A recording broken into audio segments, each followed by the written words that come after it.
Good morning. Welcome to Money Talks, your intel on the Philippine market.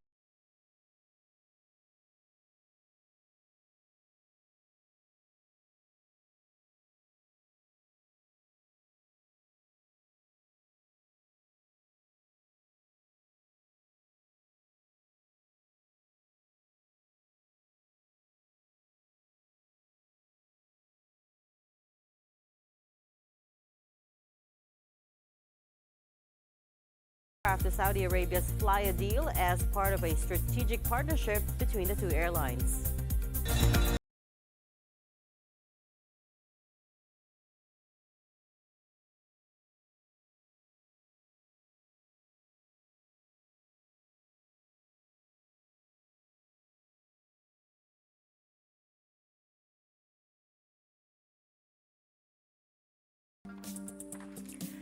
Good morning. Over 100 heads of state-owned corporations have been asked to submit their resignations as part of a sweeping overhaul of the Marcos administration. In an addendum released yesterday, the Governance Commission for Government-Owned and Controlled Corporations, or GCG, said that all non-ex officio chairpersons and CEOs are to submit their courtesy resignations directly to the President through the Office of the Executive Secretary.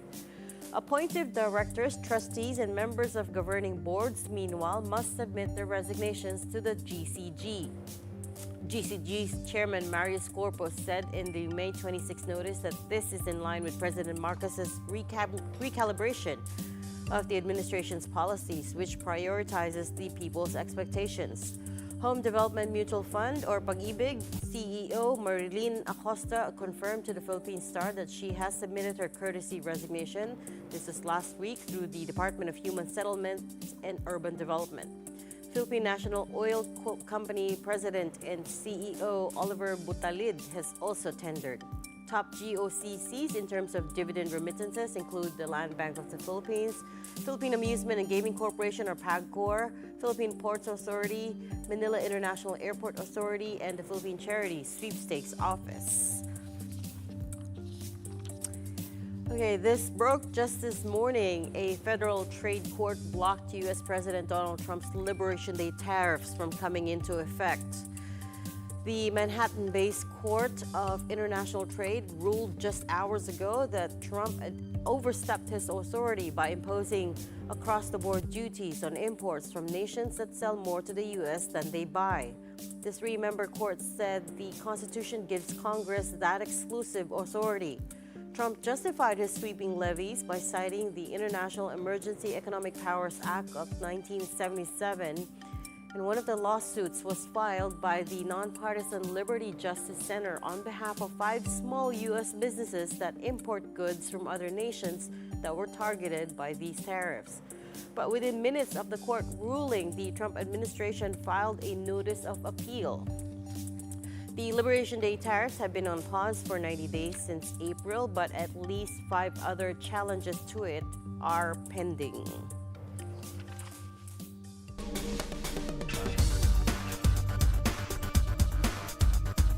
Let's get right into it all with our guest this morning. We've got Mike Ricafort, Chief Economist at the Rizal Commercial Banking Corporation, or RCBC. Good morning, Mike. It's been a while. Good to see you again. Yeah, good morning, Regina. Nice to be back and nice to be interviewed by you again. And good morning to our viewers. Yeah, I know. It's been years since I spoke to you live on air, I think. Yeah. Okay, good to see that all is well with you, but everywhere else, there's so much things in flux at the moment, beginning with the Marcos administration's cabinet. It's been 7 days officially since the cabinet reset, the bold reset, as they called it, was announced. So far, we still only have that handful of names that they said. Economic team, for instance, some changes at DENR and DOE, as well as DFA. What did you make of all of this? And also taking into account that GOCCs are now included in that big cabinet revamp.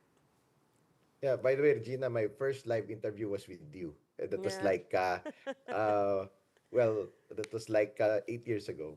That was a baptism of fire now, so now we've come full circle. Yeah, that's why it's very memorable. And now, well, for our view, no, for the revamp, on the cabinet. Although the economic team has been maintained, so that would at least give some certainty, some predictability on the future policies for the second half of the administration for the next 3 years. And, there's a signal. Well, these revamps well, that would include also the GOCCs. That's considered normal. We have seen that in previous administrations, maybe for the past 20, 30, 40, or even longer than that. No? And it's really meant to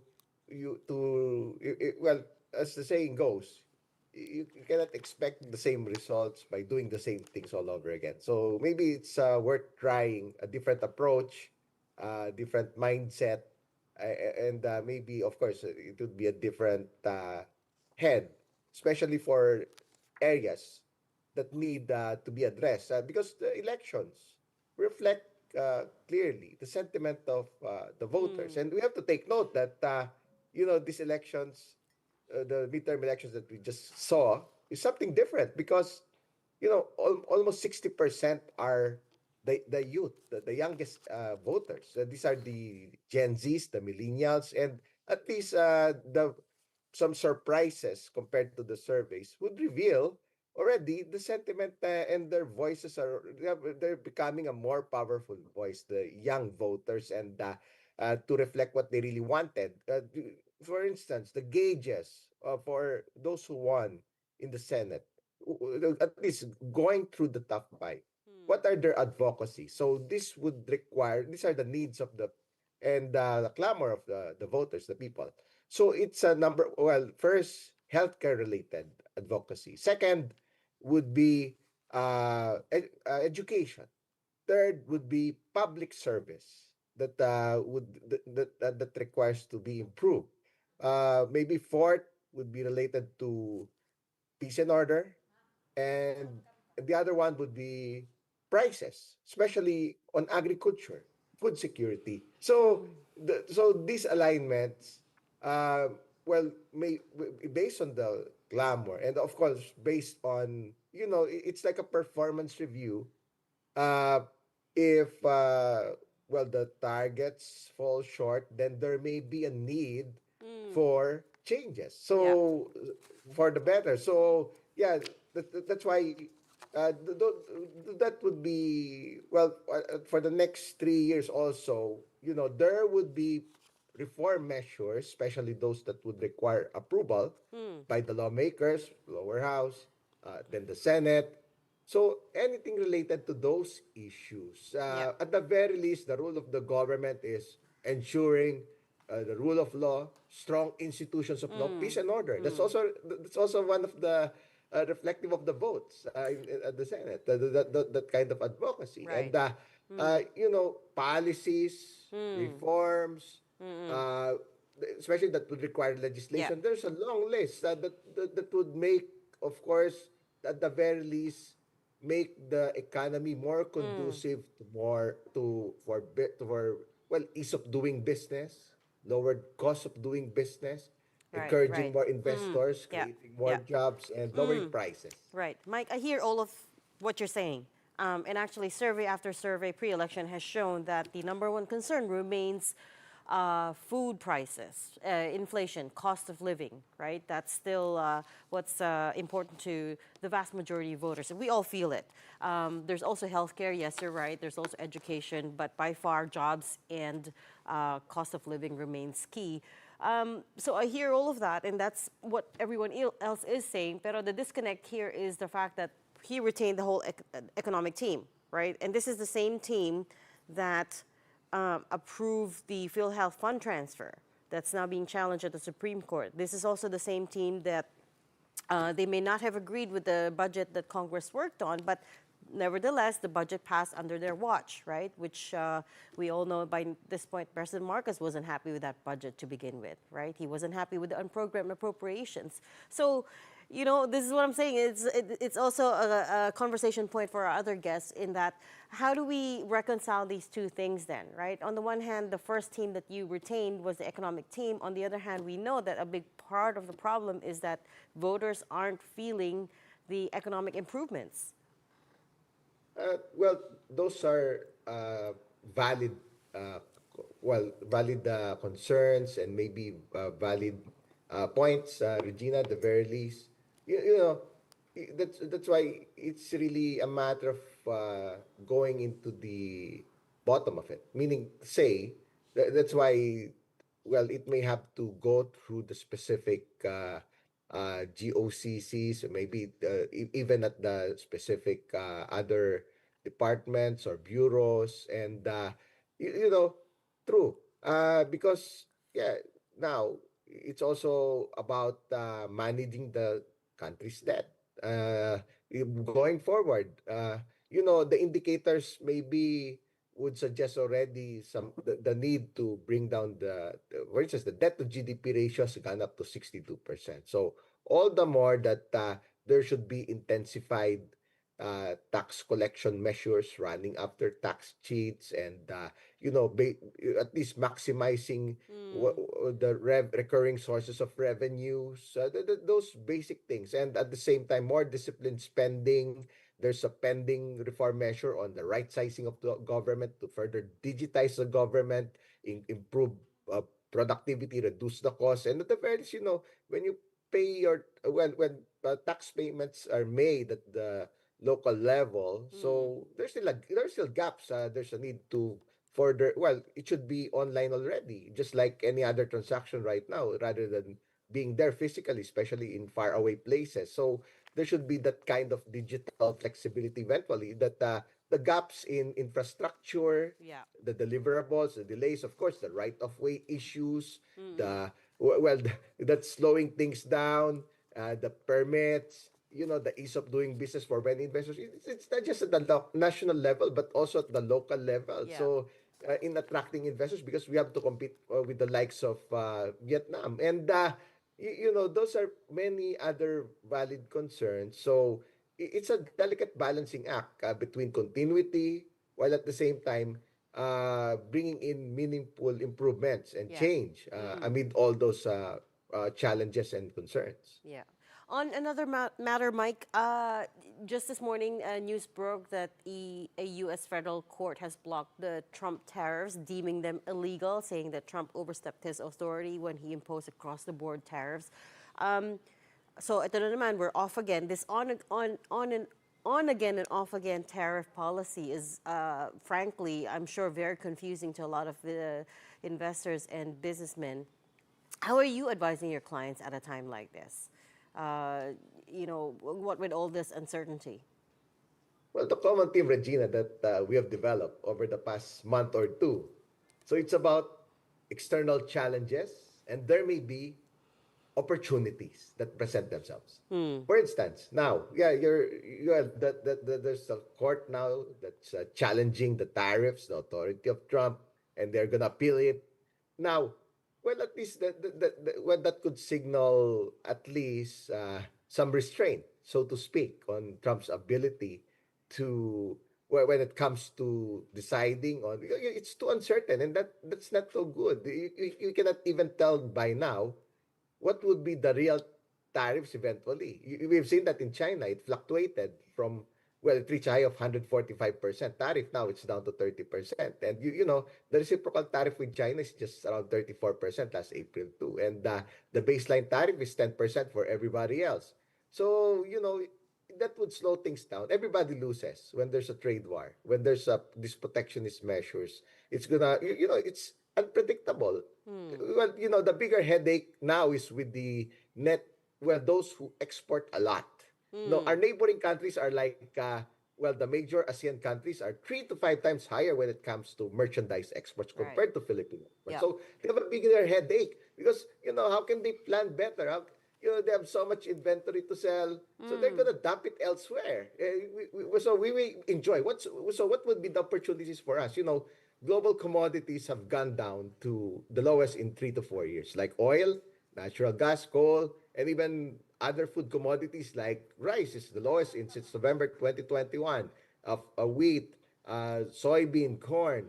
Uh, domestically focused companies, well, they would benefit. We're Hmm. a net importing country. We have a stronger peso now at 55, 60 levels. It's the Right. strongest in in nearly 14 months. So we're a net importing country. Our trade deficit is 54 billion last year. It from 2 years before that, it was a record of 57 billion. So it's gonna make it cheaper for the Right. country to import, and domestically focused companies.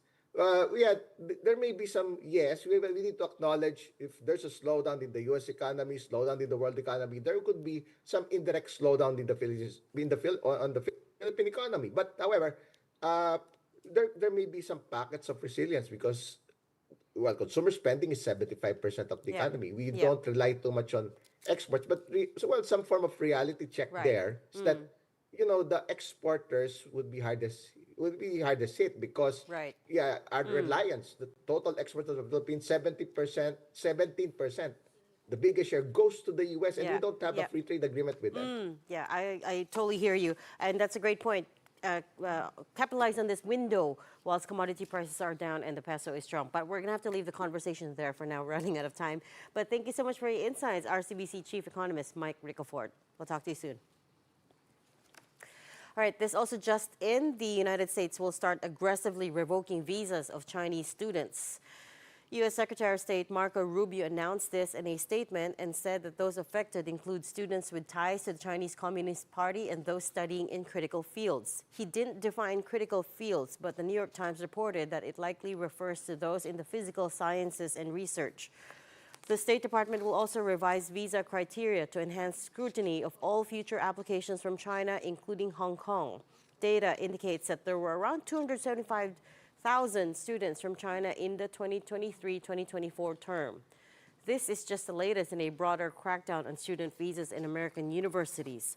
On Tuesday, the White House temporarily suspended the processing of visas for foreign students, ordering embassies and consulates to stop scheduling appointments as it prepares to include social media in its vetting process. And last week, the administration also tried to stop Harvard University from enrolling international students, but a federal judge temporarily blocked the move as well. You're watching Money Talks. We're going to pause for a quick break, but coming right up, Cebu Pacific leases its aircraft to a new partner, Saudi Arabian Fly a Deal. And catch a conversation with Micah Teves. She's the executive director of Spark Philippines. Keep it here in One News.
Welcome back to Money Talks. I'm Regina Lay.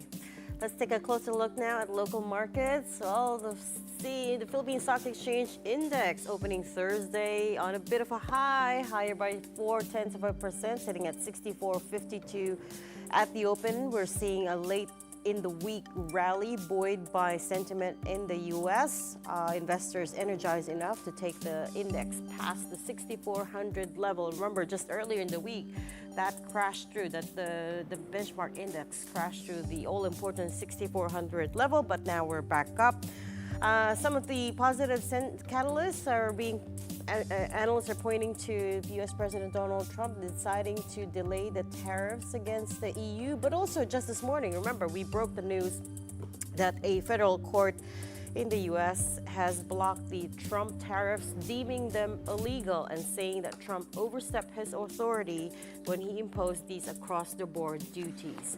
PSEI, of course, expected to still trade on thinner volumes for the rest of the week, about 6.3 billion pesos. 6.3 billion pesos did change hands overnight, according to stock exchange data. There's a bit of a bargain hunting going on, is what traders are telling us, and also, of course, a reaction to the delay in tariffs, to the pause in overall global trade at the moment. That's expected to see through the index through to the rest of the week. Not much change from these levels. Meanwhile, the Philippine peso, let's take a look. Opening today slightly weaker, but just marginally, sitting at about 55.65 at the close. At the open. It closed yesterday, Wednesday, at 55.47. Still pretty strong against the greenback. And again, this is still very much a sell the dollar kind of story, although there has been a pause in that as well. Peso strengthening off the back of the dollars, losing a bit of ground. Okay, Cebu Pacific will lease 2 aircraft to Saudi Arabia's low-cost carrier Fly Deal as part of a new strategic partnership. Under the arrangement, the GOCCs-led carrier will lease 2 Airbus A320 aircraft during the peak season of from June to August, which is Cebu Pacific's lean period. In a media briefing yesterday, Cebu Pacific CEO Michael Jux said that the deal was meant to maximize their increased capacity's potential this year. Because aside from the aircraft, Cebu Pacific pilots, cabin crew, and maintenance personnel will also be deployed as part of the deal. Cebu Pacific is also assessing the possibility of wet leasing Fly Deal's A320s during the high-demand dry season in Southeast Asia towards the end of the year. Airline President Sander Lau also said they aren't too worried yet about the impact of U.S. tariffs and that Airbus deliveries remain on track.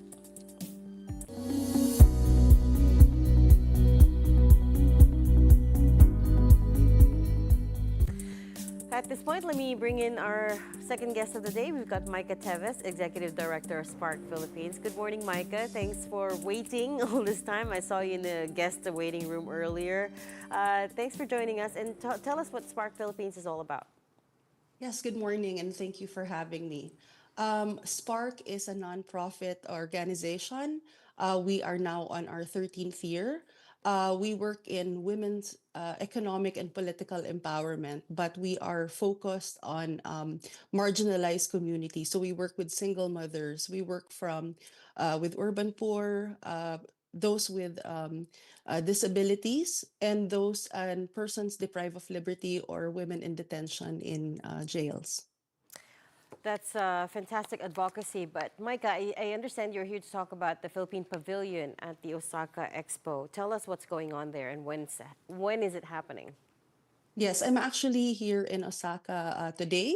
Yes, we are here. I'm representing the Philippine Women's Economic Network. It is the biggest consortium of women's groups in the Philippines who work in women's economic empowerment.